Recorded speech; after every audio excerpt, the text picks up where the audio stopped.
Ay, nako. Ngayon, kung walang magpapasya sa kanila na, simulan na natin ang pagtatrabaho.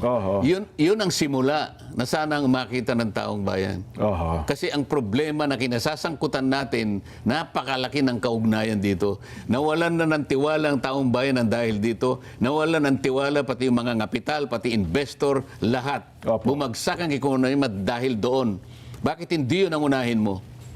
Mukhang ang direksyon na po nila ngayon, Sen, pasensya na kayo, ito obserbasyon ng iba, bagay sa social media, mukhang ipino-focus daw nila ngayon ang atensyon sa impeachment yata. Ano, ha? Well, yun lang naman ang napansin ng iba. Pero mukhang iniiwasan nila itong direksyon ng flood control. Siguro, dito nga sila nagagalit sa akin dyan dahil ang ginagawa ko lang naman ay para to pa rin natin, yung tungkulin natin.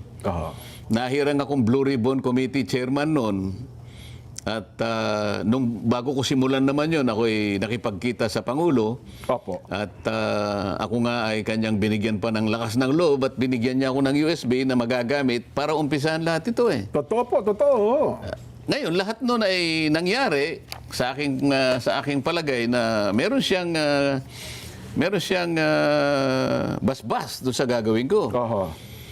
Ngayon, lahat ng mga apektado, lahat ng mga lumilitaw na may kinalaman sa malawakang pagnanakaw na yan ay gumagawa ng paraan para usigin ako ngayon. So, ang ginagawa ko naman ay para sa ikalulutas ng problemang ito.